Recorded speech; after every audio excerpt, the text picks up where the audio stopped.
दोस्तों आज हम बात करेंगे परिसीमन आयोग या परिसीमन विधेयक जो कि जो डिलिमिटेशन बिल है उसके बारे में हम बात करेंगे।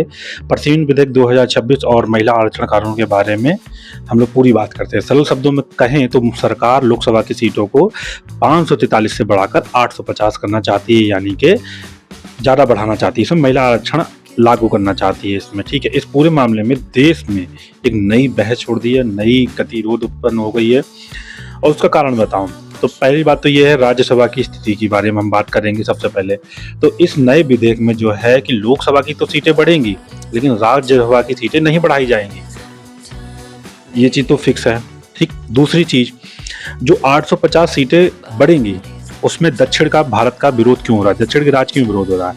क्योंकि 1971 में जब जनसंख्या नियंत्रण के लिए कहा गया तो उसमें दक्षिण के राज्यों ने अपने शिक्षा का स्तर बढ़ाया, वहाँ पे समाज को सुधारा और वहाँ पे लोगों में जागरूकता बनाई, जिससे उन्होंने जनसंख्या नियंत्रण कर लिया और एजुकेशन में बहुत अच्छी उपलब्धि हासिल की। आप देखते होंगे केरल जैसे राज्य में वहाँ पे बहुत अच्छी शिक्षा मिली है, ठीक है। वहाँ पे शिक्षा का 97% मतलब शिक्षित किया है, बिल्कुल बहुत अच्छा शिक्षा का स्तर है वहाँ पे। एजुकेशन के मामले में बहुत अच्छा केरल है। और दूसरी चीज़ ये है कि जनसंख्या के हिसाब से ही परिसीमन होता है, उसी के आधार पे लोकसभा की सीटें बढ़ाई जाती हैं। तो आपको पता है कि दक्षिण भारत की जनसंख्या कम हुई है, मतलब कि कंट्रोल हुई है, लेकिन उत्तर भारत की जनसंख्या बढ़ी हुई है, जैसे मध्य प्रदेश, उत्तर प्रदेश, बिहार और क्या नाम है महाराष्ट्र में जनसंख्या बढ़ी हुई है, लेकिन मध्य प्रदेश में भी बढ़ी हुई है, लेकिन वहाँ पे क्या है सीटें बढ़ जाएंगी। खासतौर पे उत्तर प्रदेश में तो सबसे ज़्यादा सीटें, जी अभी 80 सीटें हैं तो सोचिए पहले कितनी हो जाएंगी, सीटें बहुत ज़्यादा हो जाएंगी। तो इस वजह से इसका बहुत ज़्यादा विरोध हो रहा है। उससे क्या होगा कि उनके साथ भेदभाव हो जाएगा, एकदम समझ लीजिए दक्षिण भारत के साथ, समझ लीजिए वहाँ के जितने राज्य हैं उनके साथ सबसे ज़्यादा, फिर कभी भी दक्षिण भारत की जरूरत नहीं पड़ेगी। जो अभी इस समय क्या नाम है वहाँ के सीएम जो है ना, क्या बोलते हैं उनको, मुझे नाम नहीं याद आ रहा उनका, चंद्रबाबू नायडू आंध्र प्रदेश के जो सीएम है, जिन्होंने पवन कल्याण के साथ मिलके, उनकी पार्टी के साथ मिलके सरकार बनाई और बीजेपी को समर्थन दिया है लोग उसमें लोकसभा में, तो इस वजह से वो प्रधानमंत्री बने थे और नीतीश कुमार ने दिया था समर्थन। बाकी अन्य दल, अपना दल एस वगैरह ने इनने समर्थन दिया था। और जिसमें से अभी हाल ही में क्या नाम है 2-3 साल पहले उन्होंने उसको भी क्या नाम है जयंत चौधरी ने भी दे दिया, क्योंकि उनको कैबिनेट मंत्री बना दिया गया। तो ये बहुत बड़ा भेदभाव होगा दक्षिण भारत के साथ। तो मैं आपको बता दूं कि सबसे पहले तो, और तीसरी बात ये, महिला आरक्षण में SC ST OBC का गणित, ठीक है। साल 2023 में नारी शक्ति, लेकिन जो सरकार शर्त रखी थी कि ये नई मतलब जो नारी शक्ति वंदन अधिनियम जो पास हो गया था, तो लेकिन सरकार ने शर्त रखी थी कि नई जनगणना और परिसीमन के बाद ही लागू होगा। इसी वजह से 2024 के चुनाव में लागू नहीं हो सका। अब देखो इन्होंने पहले ही ला दिया। इन्होंने क्या किया, इन्होंने अभी मतलब पहले परिसीमन हुआ नहीं, अभी जनगणना हुई नहीं और पहले ही ला दिया इसको। इससे क्या हो गया, बहुत विरोध हो रहा है उसका, ठीक है। और यदि 850 सीटें होती हैं तो 33% के हिसाब से 280 सीटें महिलाओं के लिए आरक्षित होंगी, लेकिन कानून के मुताबिक इन 280 सीटों के भीतर SC ST महिलाओं के लिए अलग से आरक्षण होना चाहिए आबादी के अनुपात में उनके, लेकिन वो हो नहीं रहा, वो ये लागू नहीं कर रहा है उसमें, ठीक है। अब ये कह रहे हैं कि जब वो सीटें 850 सीटें बढ़ेंगी तो इस हिसाब से फिर वो जो SC ST की जो सीटें बढ़ेंगी, टोटल सीटें बढ़ जाएंगी, उसमें उनका होगा आरक्षण। अब उसमें महिलाओं को कितनी मिलती है भाई, महिलाओं कोई नहीं चाहता, कोई कितने बताओ कितना योगदान है, ठीक है। जो चाटुकारिता करते हैं उनको मिल जाती है, कंगना रनौत जैसे लोगों को मिल जाती है, स्मृति ईरानी जैसे लोगों को मिल जाती हैं, ठीक है। आरजीकर मेडिकल वाले जो वो लड़की हुई, उसको, उस महिला को तो शर्म आनी चाहिए, बताइए वो क्या कर रही थी, बताइए हैं अपनी, बताओ बेटी के हत्या और रेप के उस पर राजनीतिक रोटी सेक के बताओ विधायक बन गई, बताओ ये गलत चीज़ है ना। ऐसे तो न्याय पे किसी का भरोसा नहीं रहेगा, बताओ, सब राजनीतिक रोटी सेकने के लिए, ठीक है। बात करते हैं परिसीमन विधेयक 2026, ठीक है। भारत सरकार द्वारा अप्रैल 2026 में पेश किया गया। ये अत्यंत महत्वपूर्ण विधेयक है, समझ लीजिए। इससे समझ लीजिए पूरा गणित राजनीति चेंज हो जाएगी, समझ लीजिए, या तो आर या पार, समझ लीजिए, या तो डिक्टेटरशिप आ जाएगी, या तो समझ लीजिए कभी भारत आगे नहीं बढ़ पाएगा, कभी विपक्ष रहेगा ही नहीं। विपक्ष को वैसे भी खत्म किया जा रहा है, आप सोच नहीं सकते। विधायक सांसद खरीदे जाते हैं, ठीक है। टीएमसी के 20 सांसद तोड़ लिए। अब इसमें सीधे 362 चाहिए रहती हैं, ठीक है। इन्होंने 3 टीएमसी के सांसद देखो, किसी भी लोकसभा में संविधान संशोधन का, ये संविधान संशोधन विधेयक है, आपको बता दें आपकी जानकारी के लिए, संविधान संशोधन करने के लिए 362 वोट चाहिए रहते हैं, 2/3% चाहिए रहता है। आप समझ सकते हैं, समझ गए आप लोग। तो मेरे कहने का मतलब ये है, जब परसीमिन आयोग का गठन किया जाता है तो उसमें पहले जनगणना कराई जाती है, उसके बाद परसीमिन आयोग के हिसाब, उसके हिसाब जनगणना के अनुपात में, क्योंकि अभी 1971 की जनगणना के पे चल रहा था, तो उसमें ये था कि 2026 तक फिक्स कर दिया गया था, उसमें नियम ये है। तो उस नियम ये है, अब आप मेरी बात ध्यान से सुनिए कि जब ये विधेयक लागू हो जाएगा तो 850 सीटें बढ़ जाएंगी, ठीक है। ये लोकसभा और राज्यों की विधानसभा परिषदों में के लिए है, विधायी परिषद के लिए नियम है ये, ठीक है। उससे क्या होगा, देखो, केंद्र शासित प्रदेशों में 35 सीटें निर्धारित की गई हैं और 815 सीटें जो रहेंगी वो राज्यों के लिए निर्धारित। सीटों पर लगी रोक को हटाना है इसका उद्देश्य में। 1976 में 42वें संशोधन द्वारा सीटों की संख्या पर रोक लगा दी गई, दीर्घकालिक लिए समाप्त करें। इसे देश में फिर राज्यों की जनसंख्या के अनुपात में संसदीय सीटें आवंटित करने की व्यवस्था शुरू होगी, ठीक है। लेकिन 2011 की जनगणना का उपयोग, ये ढांचा सरकार को आगामी 2027 की जनगणना के आंकड़ों का इंतजार बिना किए 2011 की जनगणना के अनुसार ही मतलब उस पर दे रहे हैं। मैं मतलब पहले 2011 की जनगणना, मौजूदा उत्तर प्रदेश की जनसंख्या कम से कम नहीं तो 29 से 30 करोड़ है, आप समझ सकते हैं इस चीज को। अब इसमें देखो, इसमें महिला आरक्षण में तेजी लाना इनका मेन उद्देश्य तो है, लेकिन इसके पीछे इनका एक काला सच भी छुपा हुआ है। अब ये लागू करना चाहते हैं महिला आरक्षण बिल, जैसे 280 सीटें, लेकिन SC/ST महिलाओं को अलग से इसी 280 सीटों में से रिजर्वेशन नहीं देना चाहते इसमें, ठीक है। अब यही कारण है इनका, ठीक है। अब इस विधेयक का देखो, ये 131वां संशोधन विधेयक है, ये संविधान संशोधन 131वां विधेयक होगा, जो इस मतलब अभी तो बिल गिर गया था, क्या नाम है, 200 मतलब 54 वोट से गिर गया था, 2/3 बहुमत के लिए चाहिए थे, मतलब 54 वोट और चाहिए थे, लेकिन गिर गया था। लेकिन पक्ष में पड़े थे वोट 298 और 230 विपक्ष में पड़ गए थे, क्योंकि 362 सीटें जो थी वो क्या नाम है चाहिए रहती, 362 मतलब वोट चाहिए रहते हैं। अब संवैधानिक संशोधन विफल के होने के कारण परसीमन विधेयक से जुड़ा व्यापक विधायी ढांचा फिलहाल रुक गया है। अब सरकार आगे बढ़ने के लिए दो मुख्य रणनीतियां विचार कर रही है, या तो 2/3 बहुमत हासिल करने के लिए चुनिंदा क्षेत्रीय विपक्षों दलों को मतलब आम सहमति मतलब बना ले उनको, या तो उनको किसी तरह तोड़ मरोड़ खरीद ले उनको, यही हो रहा है, ठीक है। आपके वोट की कीमत क्या है? जनता तो, हम तो कहेंगे जनता बहुत बेवकूफ़ है। अब जो मंडी से सांसद चुन के आई है वो इतना उल्टा सीधा बोलती है, हमें तो ये समझ नहीं आ रहा, लोगों ने, मंडी के लोगों ने, जो हिमाचल प्रदेश के लोग इतने बेवकूफ़ हैं कि ऐसे लोगों को बता, वो अपने क्षेत्र में तो जाती नहीं है, ढंग से काम नहीं करती हैं, बिल्कुल काम नहीं करती हैं एकदम। कभी अभी तो कौन सा वो वहाँ पे कुछ दिक्कत आ गई थी, वहाँ पे भी नहीं गई, ठीक है।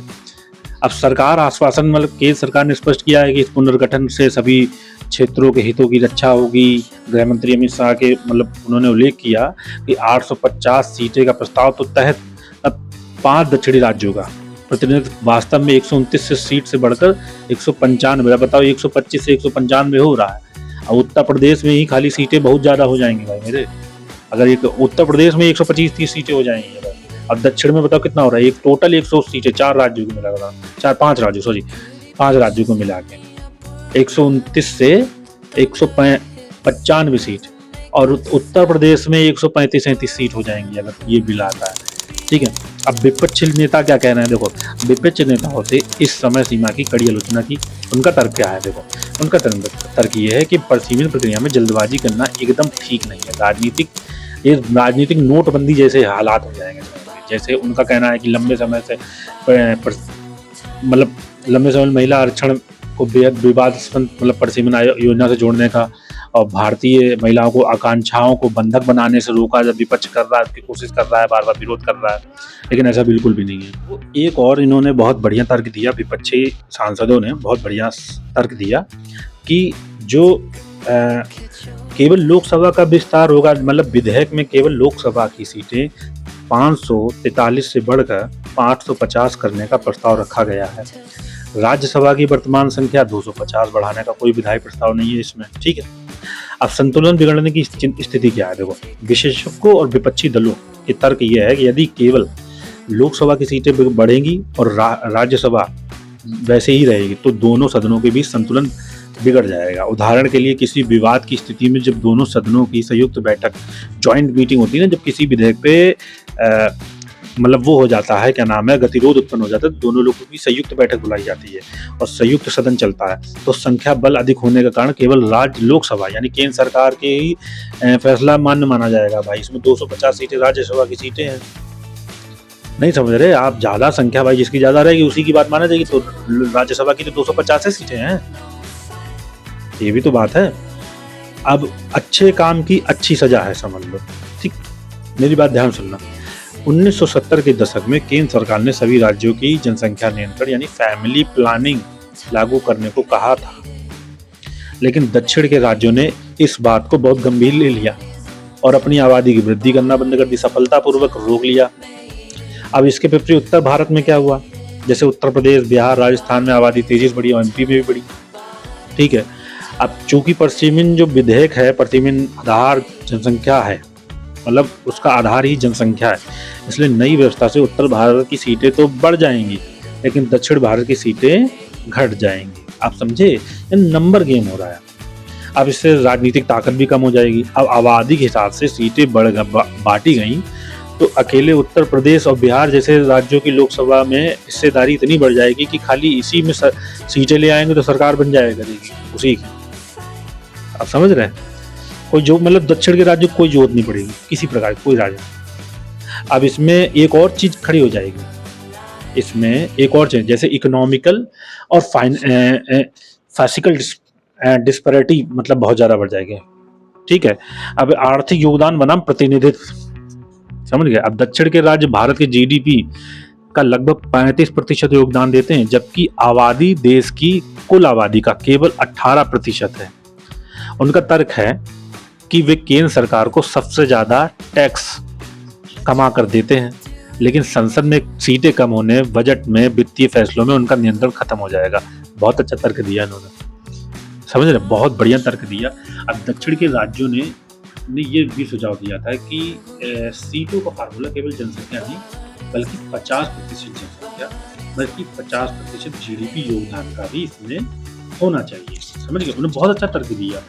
अब इन्होंने मौखिक आश्वासन दिया, हालांकि गृह मंत्री मतलब बोल रहे कि सरकार ने भरोसा दिया है कि किसी राज्य की वर्तमान सीटें कम नहीं होंगी और सभी राज्यों को सीटें अनुपातिक रूप में बढ़ाई जाएंगी, लेकिन विपक्ष जो है वो इस चीज़ का विरोध कर रहा है और ये सही कर रहा है।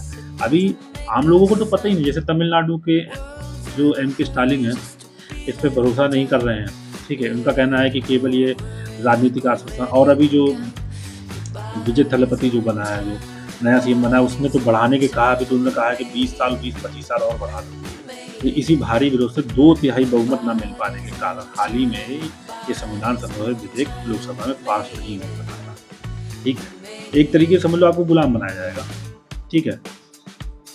अब मेरी बात ध्यान सुनना, अगर लोकसभा की 850 सीटें SC, ST, OBC महिलाओं की कितनी संख्या इसमें बढ़ सकती है? अगर मान लो 850 सीटें बढ़ी, 33% सीटें, मान लो 33% लागू करना चाह रहे हैं ना। अब कुल 850 का कुल 33% हो गया, यानी कि लगभग 281 सीटें हो गई।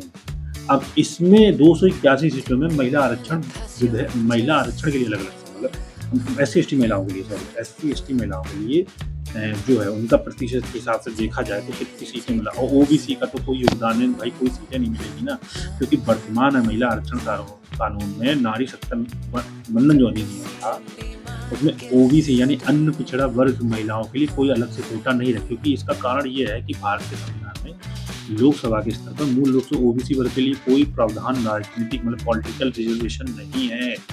इसलिए OBC वर्ग की महिलाएं केवल सामान्य जनरल वर्ग के लिए ये फाइट करेंगी और जनरल वर्ग सीट से खड़ी होकर चुनाव जीत के राज्यसभा या लोकसभा ही पहुंच सकेंगी। समझ गए? अब देखो, अब जैसे इसमें एक पंचायती राज अधिनियम आया था 1991 और 92 और 93 में आया था, 92-91। तो पंचायती राज मतलब SC, ST, OBC महिलाओं का आरक्षण क्यों नहीं मिलता? आपका ये सोच मतलब मिलता है उसमें, ठीक है। SC, ST मतलब महिलाओं का पूरा आरक्षण है। पंचायती राज जो अधिनियम जो आया था, जो 77वें और 73वें और 74वें संशोधन मतलब अनुच्छेद 243D के तहत उनको रिजर्वेशन मिलता है। और नियम है कि पंचायत सीटें SC/ST के लिए आरक्षित होंगी। इसकी कम से कम 33% सीटें सिर्फ उस वर्ग की महिलाओं को ही मिलेंगी। कुछ राज्यों में तो इसे बढ़ाकर 50% कर गया है, जैसे बिहार में, ठीक है, बिहार में भी इसको बढ़ा गया, लेकिन ओबीसी वर्ग को कुछ नहीं मिलेगा, ठीक है, ओबीसी वर्ग को कुछ नहीं मिलेगा। अब मेरी बात ध्यान सुनो, देखो वैसे तो पक्का नियम ये है, SC/ST और महिलाओं के लिए सीटों का पक्का नियम है कि भारतीय संविधान के तहत लोकसभा में जनसंख्या के अनुपात अनुसूचित जाति यानी कि SC/ST सीटें पहले से आरक्षित। मान लेते हैं कि 850 सीटों में से लगभग 131 सीटें SC वर्ग के लिए और 31 सीटें ST वर्ग के लिए। तो नए कानून के तहत इन सीटों में का ठीक 33% हिस्सा केवल उस वर्ग की महिलाओं के लिए आरक्षित होगा। इसका मतलब है 131 में से लगभग 43 सीटें केवल SC महिलाओं को मिलेंगी और लगभग 71 में से लगभग 23 सीटें केवल ST महिलाओं को मिलेंगी। मेरा मतलब समझ गए अब यहाँ पे?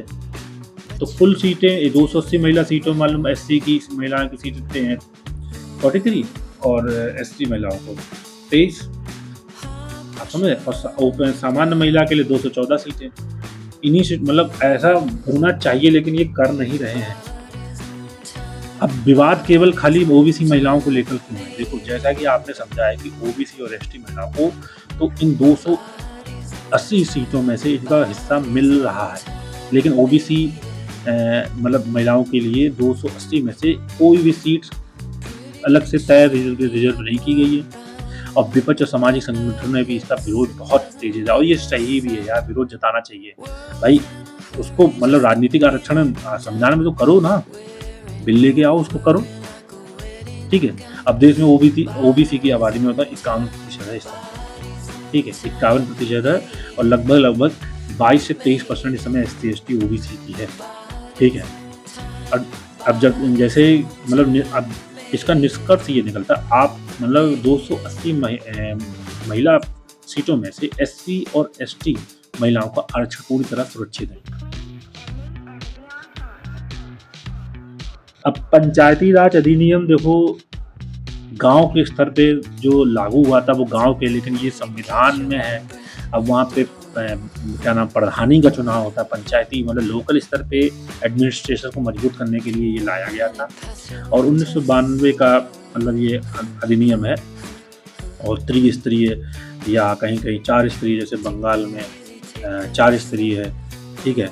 और मतलब अलग अलग राज्यों में अलग अलग, कहीं कहीं द्विस्तरीय है, ठीक है।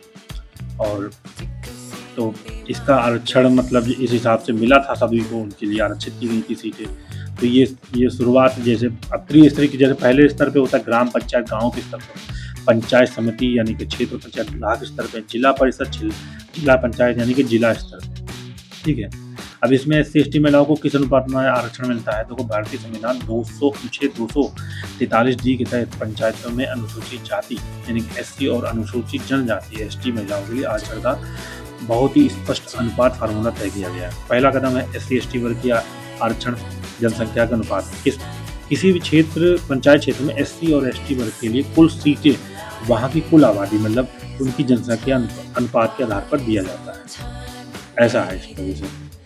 जैसे अब सीधे गणित के तरीके, जैसे मतलब मान लेते हैं एक ग्राम पंचायत में 100 सीटें हैं, तो जनसंख्या के अनुपात के हिसाब से 30 सीटें SC वर्ग के लिए आरक्षित हैं। और अब 30 सीटों के 33 मतलब यानी 10 सीटें अनिवार्य रूप से केवल SC महिलाओं के लिए आरक्षित की जाएंगी। बाकी 20 सीटों पर SC वर्ग के पुरुष या महिला दोनों लड़ सकते। समझ गए? ये है मैटर। अब राज्यों का अपना विशेष अधिकार होता है कि वो अपना मतलब कि इसको 50% तक भी कर सकते हैं। जैसे वर्तमान में बिहार, उत्तर प्रदेश, मध्य प्रदेश, राजस्थान, महाराष्ट्र और उत्तराखंड और सहित देश के 21 से अधिक राज्यों में अपने पंचायती राज अधिनियम में संशोधन करके महिलाओं के लिए कोटा समझ लीजिए 33% से 50% कर दिया है। 50% राज्यों वाले मतलब जो SC वर्ग तय 30 सीटें तय होती थी, उनमें सीधे अब 15 सीटें सिर्फ SC महिलाओं के लिए रिजर्व हो गई। ठीक है, ये है। और नारी शक्ति जो बंधन अधिनियम मतलब ऐसा नाम तो भाई साहब ऐसे देते हैं ये लोग, क्या बताया जाए कि आप सोच नहीं सकते, ऐसे बहुत अजीब तरीके से नाम देंगे कि बहुत बढ़िया तरीके से। अब डिलिमिटेशन बिल जो परसिमन भारत में मतलब निर्भरता इस प्रकार हो गई है कि इस कानून में यह शर्त साफ साफ लिखी गई है कि महिलाओं को 33% आरक्षण तभी लागू किया जाएगा जब देश में अगली परसिमन प्रक्रिया पूरी हो जाएगी। परसिमन का मतलब है नई जनगणना पूरी हो जाएगी, लेकिन ये पहले ही लागू करना चाह रहे थे। ठीक है, ये है, इसी वजह से ये विवाद छिड़ा हुआ है। अब हम इसके निष्कर्ष पे पहुंचते हैं। तो निष्कर्ष हम इस पूरी कहानी का निचोड़ क्या है इसका हम पूरा समझते हैं। अप्रैल 2026 में जब पूरे पैकेज यानी संविधान का 131वां संशोधन विधेयक को लोकसभा में वोटिंग के लिए रखा गया, तो इसे पास कराने के लिए 2/3 यानी कि बहुमत की जरूरत थी, लेकिन सरकार को केवल 298 वोट मिले, जबकि विधेयक विरोध में 230 वोट पड़े। सरकार जरूरी आंकड़े में मतलब 54 वोट पीछे रह गई। तो ये ऐतिहासिक बिल लोकसभा में गिर गया। ठीक है, और इस पूरा मामला अधर में लटक गया। ठीक है, सरकार के सामने अब 2 ही रास्ते बचे हैं। पहला रास्ता वे दक्षिण भारत और अन्य क्षेत्रीय विपक्षी दलों को साथ में बैठाकर बातचीत करे या उनकी चिंताओं को दूर करे या नया नियम या नाम असहमति वाला फार्मूला बनाए रखें। मतलब कोई भी मतलब ये इसको बिल पास ना करें, 25 वर्ष के लिए आगे बढ़ा दी, जैसे विजय थलपति कह रहे हैं। दूसरा रास्ता ये है कि बिल को संयुक्त समिति मतलब जो JPC है, संयुक्त संसदीय समिति है, के पास भेज दिया जाए, जहां सभी दलों के नेता मिलकर इस पर महीने तक विचार विमर्श करें और एक बीच का रास्ता निकालें। ठीक, और ये पूरा विवाद हमें ये सिखाता है कि जैसे विविधता से भरे देश, जहां अलग अलग भाषाएं, अलग अलग संस्कृतियां, अलग अलग जनसांख्यिकी, और वहां कोई बड़ा फैसला सिर्फ बहुमत के दम पर नहीं थोपा जा सकता। अगर हमें भारत को एक रखना है तो उत्तर भारत के प्रतिनिधित्व के अधिकार और दक्षिण भारत के अच्छे काम के सम्मान और दोनों के बीच एक सुंदर संतुलन बनाना ही होगा। आपको क्या लगता है कि क्या सीटें बंटवारा सिर्फ आबादी के आधार पर होना चाहिए? और मैं तो बिल्कुल कह रही कि ये तो बिल्कुल नहीं होना चाहिए भाई। दक्षिण के भारत बहुत ज़्यादा तरक्की की है, उन्होंने हर चीज़ में तरक्की की है, जनसंख्या नियंत्रण, शिक्षा में तो आगे। अभी आपको बता दें जितने भी IT हब है, हम बता रहे पूना, बेंगलोर और क्या नाम है बॉम्बे, और क्या नाम है एक जगह और है, क्या नाम है शायद नोएडा, जो IT सिटी बनी है। 4-5 जगह है, मुझे 3-4 जगह का पता है, लेकिन मैं बता रहा हूँ इन्हीं जगह बनी है। उत्तर प्रदेश में एक भी नहीं है, मैं बता रहा हूँ IT हब, एक भी इंडस्ट्री नहीं है। जो बची कुची इंडस्ट्री थी, जैसे मुरादाबाद में छोटी मिनी इंडस्ट्री थी, पीतल इंडस्ट्री, उसको बंद कर, उसको बिल्कुल। और कानपुर का पता है, मिनी उत्तर भारत का मैनचेस्टर बोला जाता था कानपुर की सारी इंडस्ट्री खत्म कर दी। चमड़ा उद्योग के लिए फेमस था। अब वो कहते कि इससे गंगा नदी को नुकसान। अरे गंगा नदी को तो फिल्टरेशन मंगाने चाहिए थे, जर्मनी से इम्पोर्ट करने चाहिए। जर्मनी में कितने अच्छे फिल्टरेशन मिलते हैं। तुमसे एक MRI मशीन नहीं खरीदी जाती है, 20 से 25 करोड़ रुपए की MRI मशीन। अरे खरीद डालो मशीन। अरे कम से कम हर तहसील स्तर पे होनी चाहिए एक MRI, एक CT स्कैन की मशीन, एक्सरे और अल्ट्रासाउंड मशीन, 2 अल्ट्रासाउंड मशीन होनी चाहिए। ठीक है, ये अपना खुद सही नहीं कर रहे। तो मैं यही कहना चाहूँगा कि अपनी राय कमेंट बॉक्स में ज़रूर लिखें, और अगर आपको ये इन डेप्थ एनालिसिस पसंद आया हो तो वीडियो को लाइक करें, चैनल को सब्सक्राइब करें और अपने दोस्तों के साथ शेयर करें, भूले मत। और मिलते हैं अगले वीडियो में। जय हिंद, जय भारत, जय भीम, जय संविधान, जय हिंद, जय भारत।